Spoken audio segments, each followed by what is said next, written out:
You begin to change your thinking from appearances and how things look and how other people view me, okay?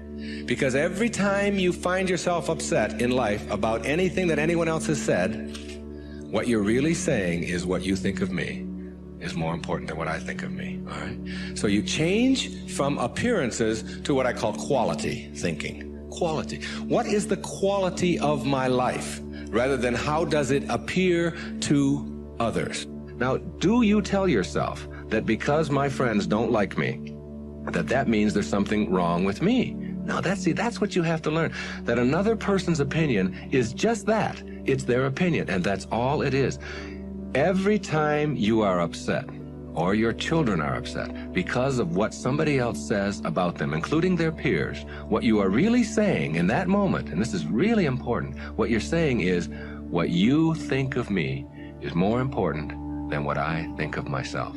And you must never give anybody that kind of power and control over you, because they will always have it. The funny part about approval, for those of you who really want it, now I'm here to tell you that I like approval. I enjoy it. I find it one of the most exciting things in the world. I like it when people read my books. I love it when people applaud. I like it when people tell me nice things and all. I like approval. I'm the first one to admit it.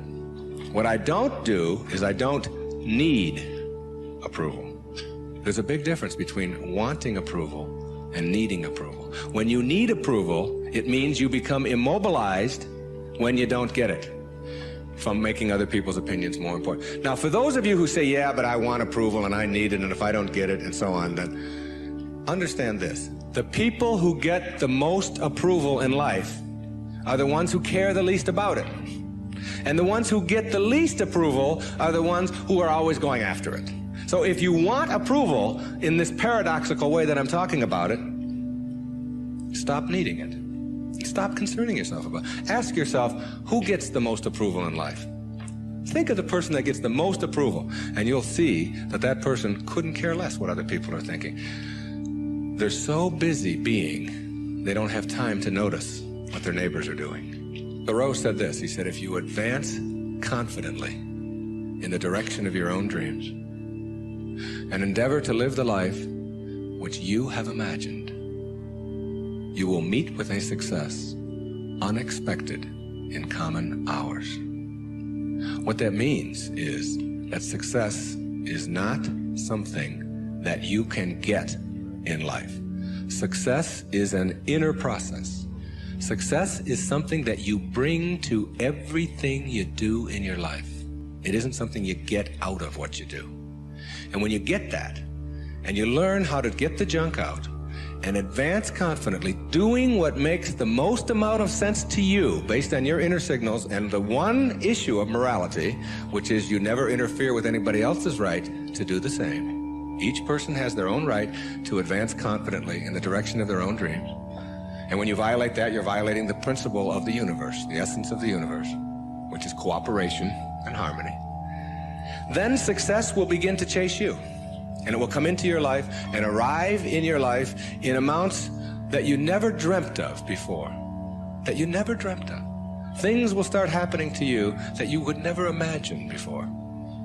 I'm working on a book right now that's going to be called You'll See It When You Believe It. And when you start believing in some of these principles, you'll start seeing things that you were blind to for so long. When you were back here in the 2 and the 3 and the 4 and the 5, when you were moving away from yourself, as long as you're moving back towards your universal essence, your harmony with yourself, your cooperation with the rest, things will start happening in ways that you never dreamt of. Jung called it synchronicity.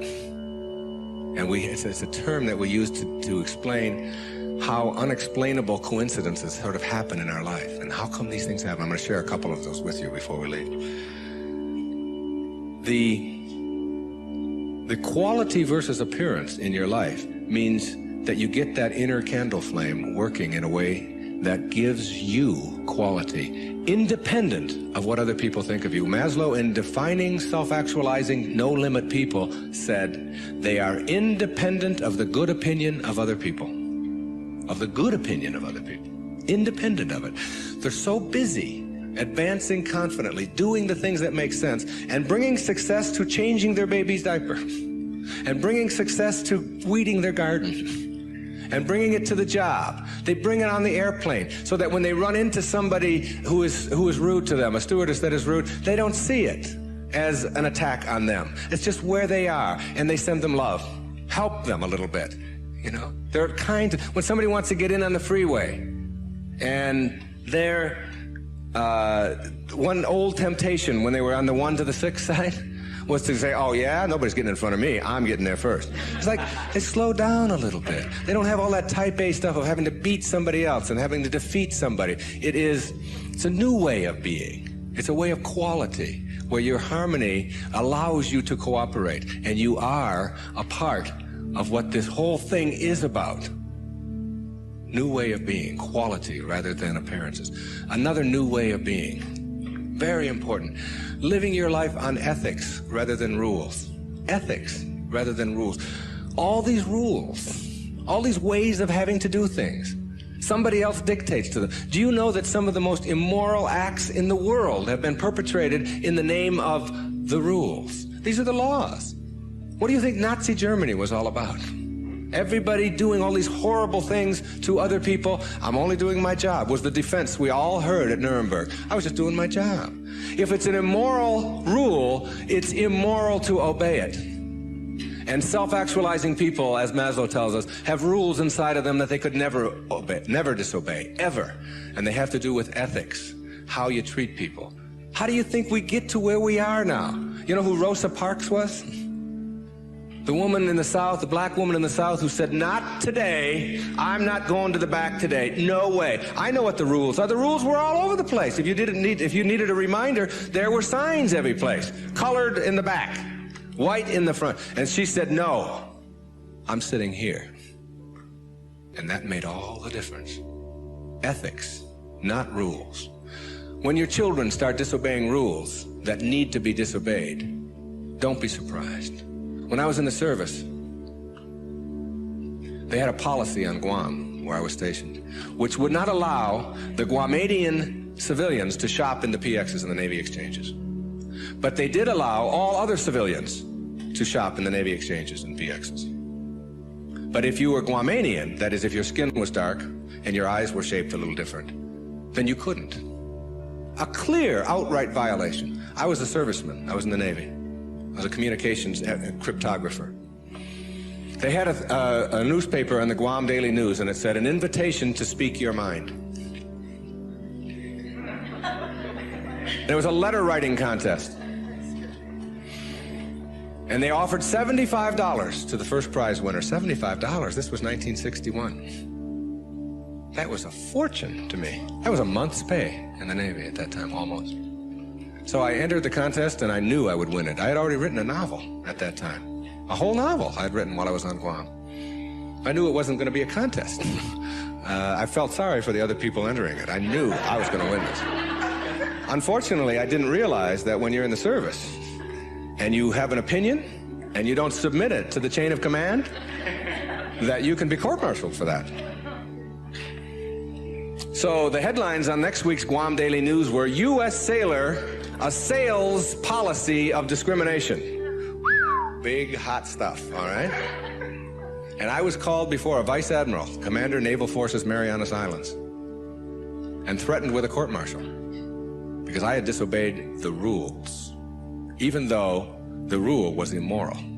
There are lots of them like that. And when I went in and they threatened me with a court-martial, I told them this was my battle plan.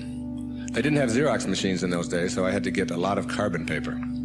I wrote a letter to President John F. Kennedy, and I wrote a letter to the Secretary of the Navy, and I wrote a letter, my hometown was Detroit, I wrote a letter to the Detroit News and a letter to the Detroit Free Press, telling them what was happening to me as a result of just expressing my opinion about an immoral act that was going on over here on Guam. And I showed the naval vice admiral my letters right there.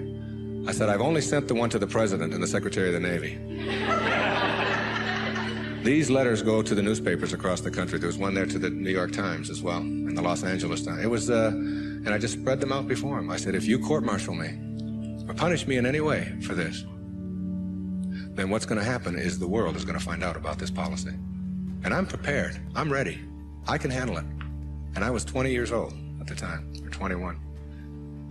Not only did I get a blessing from that, because all things come in blessings for you,